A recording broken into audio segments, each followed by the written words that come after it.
Dharavi, the largest slum of India, is the second largest in all of Asia, where the houses are so tight they look like they've been stacked like matchboxes, where children play among garbage bags while sewage runs in the open.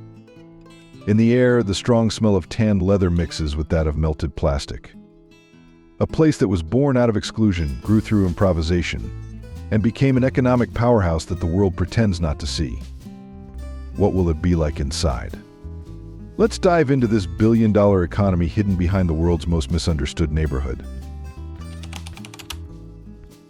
Dharavi generates between $650 million and $1 billion annually, a staggering figure that exceeds the GDP of several countries.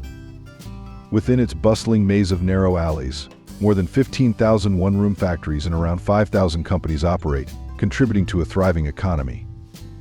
Each day, 100,000 e-commerce orders are shipped from here, highlighting its significant role in global trade. If you've ever purchased a leather bag from a luxury store in Tokyo, Paris, or Dubai, it could very well have been crafted in one of Dharavi's 15-square-meter workshops. The leather industry here ranks among the largest in the world, with bags, wallets, belts, and shoes, all carefully handmade from goat or sheep leather, due to the cow slaughter ban in much of India. What's fascinating is that many of the individuals earning substantial incomes from this industry choose to remain in Dharavi. For them, it's not just a place of work, but the heart of their network, where their suppliers, contacts, and skilled workers are based. Even more astonishing is the contrast between the prices of these luxury leather goods and what the artisans in Dharavi earn. While high-end stores charge hundreds of dollars for these products, the craftsmen receive only a small fraction of the final price. Yet, despite this, they've built an extraordinary self-sustaining ecosystem where every material, no matter how small, is repurposed for something valuable. However, leather is only one part of Dharavi's vibrant economy. The textile industry here is also massive, producing fine embroidery, specialty fabrics, and ready-made clothing that reaches both domestic and international markets. Additionally, traditional pottery has been crafted by families in Dharavi for over a century. Bowls, vases, and decorative pieces, molded from clay and fired in artisanal kilns, are sold throughout India. And there's yet another remarkable aspect of Dharavi that may surprise many. It's a place where what others might overlook as waste is transformed into something valuable. If you think recycling is only for rich countries, Dharavi is here to challenge that myth. About 80% of all solid waste produced in Mumbai is recycled there. This is 4 times more than what Singapore, one of the countries with the most advanced recycling systems in the world, processes. Every day, around 60% of the plastic discarded by more than 20 million people ends up in Dharavi. And there, an ingenious and sometimes concerning process begins. It all starts at the base. The garbage is manually separated, white plastic on one side, colored on the other, paper here, metal there. An ant-like task carried out by thousands of anonymous hands. Then the plastic is sent to shredding machines, which, interestingly, are built right there using recycled parts. The material is turned into pellets, which are then sold to factories in China and other countries. PET bottles become fabric, aluminum cans are transformed into car parts, and computer boards are dismantled and reused. Nothing is wasted. Around 250,000 people work directly in this process. That's nearly a quarter of Dharavi's population, all earning a living by turning waste into profit. This recycling industry alone generates around $840 million a year, and the contrast with the rest of the world is staggering. While in many countries recycling is still considered a side job or marginalized work, in Dharavi it has become a well-organized sector with its own production logic, export channels, and profits. But there's something most people don't realize about this recycling empire. The workers here have developed techniques and processes that are more efficient than many automated systems in developed countries. They can identify different types of plastic by touch, separate materials with precision that machines often struggle to match, and process waste at speeds that would impress even the most skilled industrial engineers. In Dharavi, the plastic recycling section is clearly defined, with piles of discarded automobile parts, bumpers, and dashboards stacked along the walls. Machines work non-stop, grinding and reshaping waste materials into new forms. In a modest luggage workshop, workers begin with flat plastic sheets, cutting them into small segments, shaping them, and bending them to form curved frame components. This particular workshop focuses exclusively on the frame-making process. Once the frames are complete, they are sent to another workshop, where teams produce the outer covers and inner linings, source wheels and handles from local suppliers, and assemble everything into finished suitcases. As you continue down the lane, you'll come across a small workshop where workers are adding the finishing touches to children's clothing. Though these garments may not make their way into high-end shopping malls, they are widely available in everyday retail outlets. Many of the workers live within these compact workshops, blending their professional and personal lives. This constant proximity fosters strong relationships, often deeper than those of blood relatives, as they spend nearly all their waking hours together. On the opposite side of the alley, there's a facility producing backpacks and luggage for Skyline Bags, a well-known brand throughout India. The bags are initially crafted in Dharavi before being sent to the parent company, which distributes them to wholesalers, retailers, and ultimately consumers. What stands out immediately is the incredible level of specialization. Each workshop focuses on a specific stage of the production process, creating an intricate and efficient supply chain that competes with any modern manufacturing hub. The system is impressive, yet it also highlights the human aspect, the workers who, through their hard work and dedication, bring this economic miracle to life. And before we continue unfolding this fascinating discovery, be sure to subscribe and hit the bell so you don't miss any future episodes. Don't forget to share with your friends, too. It helps the channel out, and I'm excited to continue bringing you more awesome content. So the workers inside have a monthly salary. The monthly salary would be around 15,000 to 20,000 rupees for these workers. So the average salary for these people is a bit more than the average salary for the people who are working down there in the city. They work like 10 to 12 hours a day, 6 days a week with 1 day off. But even in that 1 day off, they don't have much to do. What they usually do is that we go with our families, go around the beautiful park garden, but their families are back in the villages. So there is nothing much to do for them. So what these guys do is some extra work for the same owner, for which they get paid extra. So they do mostly 7 days a week. On Sunday, they sleep till afternoon, and from afternoon they start working again till the night. They work and sleep in the same space. So what happens is that during the day they're working, but by night they will put all of these machines and everything in one corner, and they will sleep in the same space. So they spend most of their time at work. These migrant workers come from rural areas across India, drawn by the promise of steady income that Dharavi's industries provide. Many leave behind families in villages where agricultural work is seasonal and unpredictable. Here in Dharavi, despite the harsh conditions, they find something their home villages couldn't offer: economic opportunity and the chance to learn valuable skills. The workers develop incredible expertise in their specialized tasks. A man who started separating plastic waste might eventually learn to operate the shredding machines, then progress to understanding the entire recycling process. Some even save enough money to start their own small operations, hiring other migrants and creating a cycle of opportunity that keeps the economy growing. But the personal cost is enormous. These men live thousands of miles from their families, sending most of their earnings home while surviving on minimal expenses. They share cramped living spaces with strangers who become like brothers, united by their common struggle and shared dreams of a better future for their children. Dharavi, a place of immense resilience, faces significant challenges when it comes to living conditions. Despite offering a source of income, it also exposes its residents to harsh realities. Over 80% of the population lacks running water in their homes, and the daily routine for many involves carrying a bucket to the nearest public tap. Bathrooms are shared, often in simple facilities used by dozens of families. Sanitation is a constant concern. Sewage runs openly, and trash piles up in the alleys. While some of this waste is processed through recycling, much of it remains untreated. Space is another major issue. The density of living conditions is staggering, with tiny homes stacked together, often combining living spaces, kitchens, and workshops in a single room. In some households, 3 generations share a space smaller than a typical parking spot. When the monsoon rains come, the situation becomes even more difficult. The narrow alleys flood, sewage backs up, and diseases spread quickly. The air is thick with smoke from burning plastic, chemical fumes from tanneries, and dust, making breathing in Dharavi challenging. It's no surprise that life expectancy here is 7 to 10 years lower than in the rest of Mumbai. Sadly, it's a harsh reality. Those who rely on their work the most are often those who suffer the most from health issues. The sewer system in Dharavi is open air, a shared network that serves both commercial and residential areas.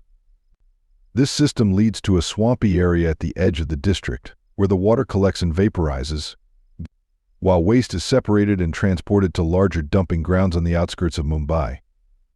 The main concern with this system is its exposure to the open air.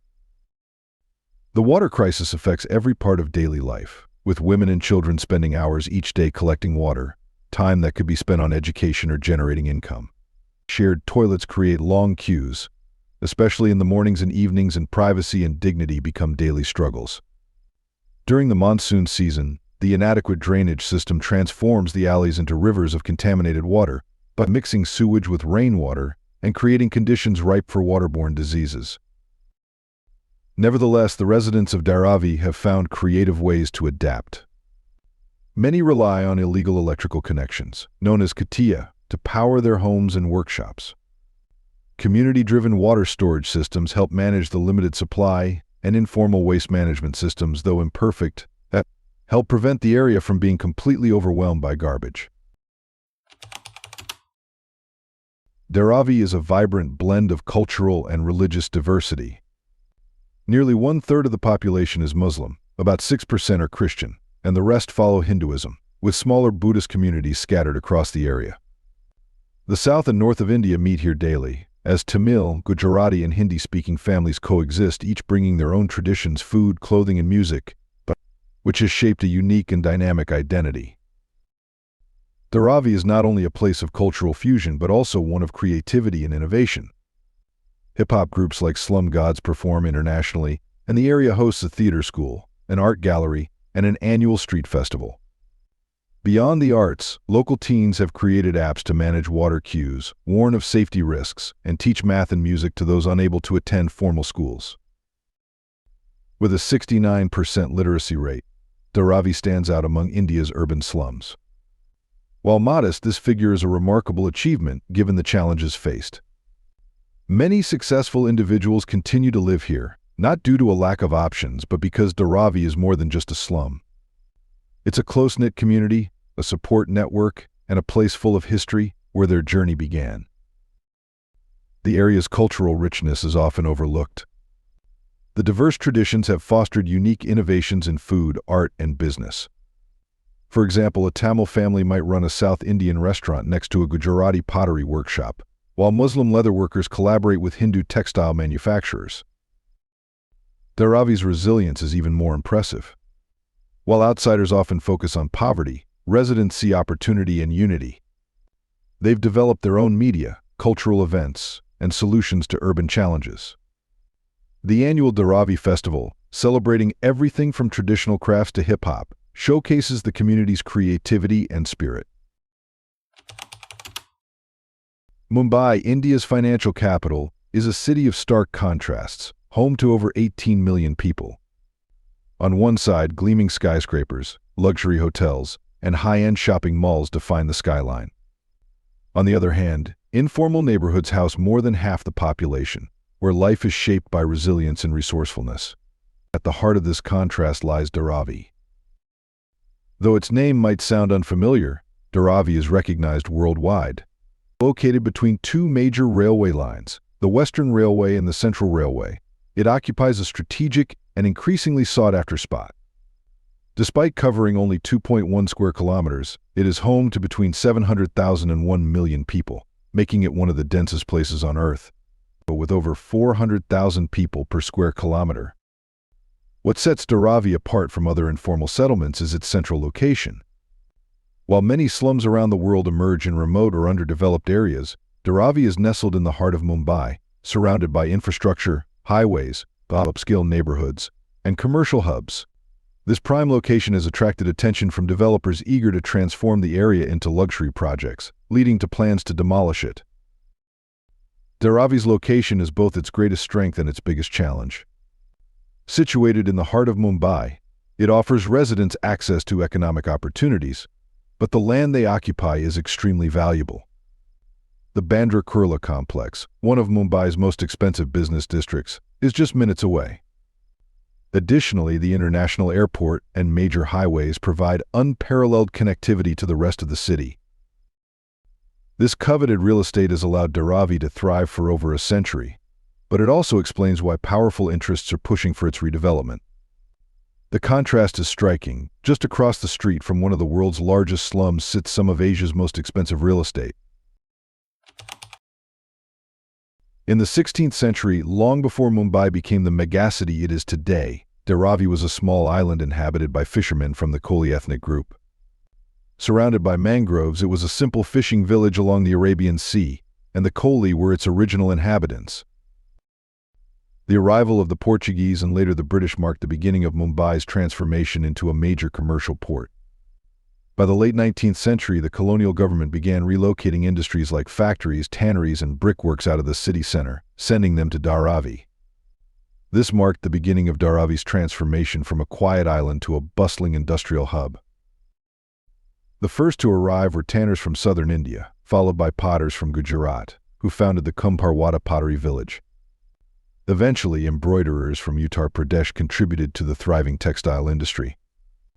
Each group brought its craft, culture, and networks of suppliers and customers, creating a unique, integrated community that blended work and living spaces.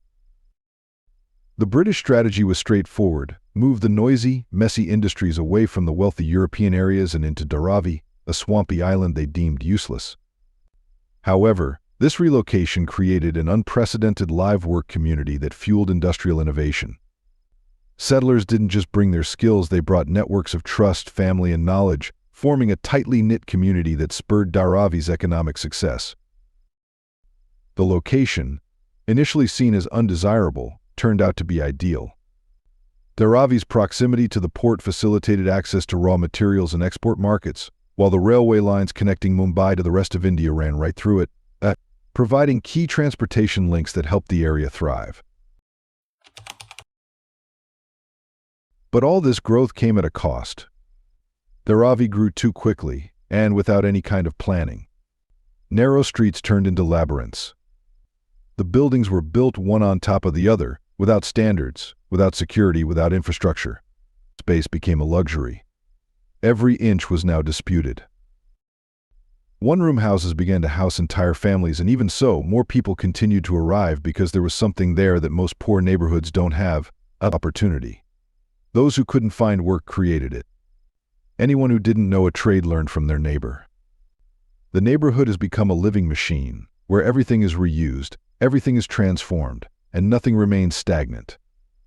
But with so many people in such a small space, the problems also multiplied.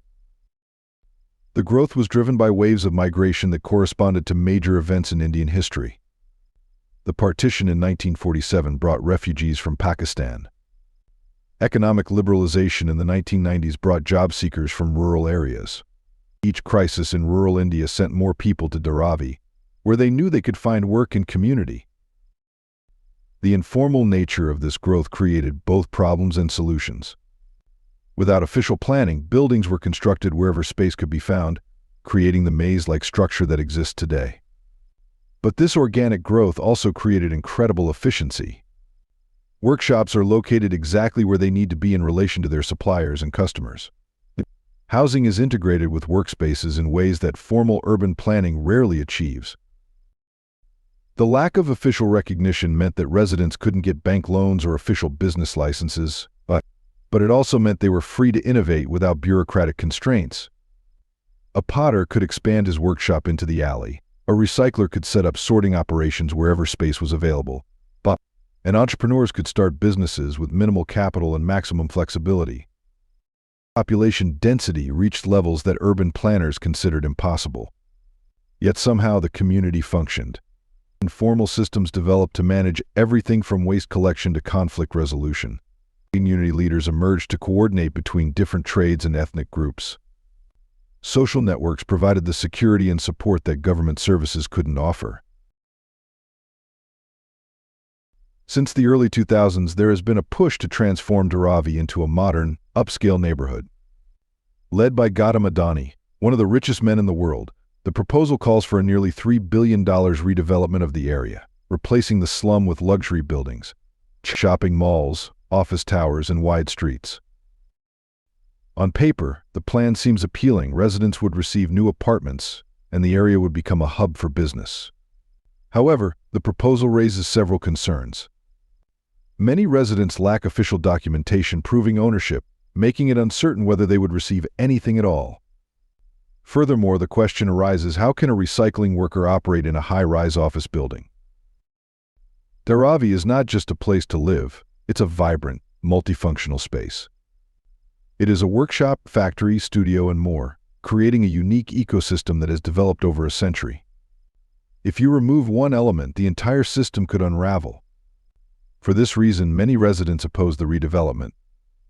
They want improvements, such as sanitation, clean water, and security, but they want these changes integrated into the community where their livelihoods and relationships exist. Their message is clear: urbanize, but don't displace; improve, but don't erase. Dharavi isn't just a problem to be solved, it's a working solution that can teach the city valuable lessons. The redevelopment plan fails to understand that what may appear as chaos is actually a sophisticated system that has evolved over generations. Narrow alleys are efficient transportation routes, and mixed-use buildings are ideal live workspaces. The economic impact of redevelopment would be severe. Industries like leather working and recycling depend on proximity and the trust built within Dharavi. Moving these operations to formal industrial zones would disrupt these essential networks. Socially, families who have lived together for generations would be scattered, losing the community support that has helped Dharavi maintain its high literacy rate. Most importantly, residents recognize that once relocated to high-rise apartments, they would be forced into formal employment, relying on permits and capital they don't have. In contrast, Dharavi allows people to start and grow businesses with minimal investment. The future of Dharavi, valued at nearly $3 billion, is a question of balance. On one side is Mumbai's need for growth, with limited space and a prime piece of land in the city center worth a fortune. On the other hand, there are 1 million people who live and work in Dharavi. Having built a functioning economy, they don't want to lose. This dilemma is seen in many parts of the world: how to modernize without erasing everything, how to bring infrastructure without displacing generations of residents, and how to provide dignity without destroying identity. A new project aims to find this balance, improving sanitation, healthcare, education, and security, while formalizing existing businesses and preserving homes. The vision is to turn Dharavi into a model of development that honors the past while embracing progress. If successful, it could inspire India and the world.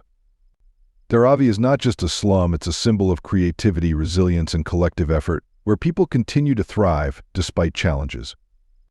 Perhaps the greatest lesson here is that the best solutions often come from those the system has overlooked. The future of Dharavi will depend on whether policymakers recognize it as an asset rather than a problem. Dharavi's recycling industry, which processes 80% of Mumbai's waste, offers an environmental success story. The small-scale manufacturing that serves global markets is a testament to innovation and entrepreneurship. Its cultural diversity is exactly what modern cities need to succeed in a globalized world. The challenge is improving living conditions without disrupting the systems that make Dharavi work. This includes investing in infrastructure to support existing industries, providing secure land tenure, and recognizing informal businesses. Most importantly, it means listening to the residents, who understand their community better than any outsider. Given the right support, they could lead the way in building inclusive, dynamic cities for the future. Dharavi's story challenges conventional ideas about urban development, poverty, and growth. It shows that sometimes the most innovative solutions come from unexpected places, and those with the least to work with can offer the most valuable lessons. If you enjoyed today's video, please give it a like, and don't forget to subscribe to the channel. Your support means a lot to us. Thank you so much for watching, and we'll see you in the next video. Thanks for being with us. Leave a comment, like to show your support, and remember to hit that subscribe button for more exciting videos. See you next time.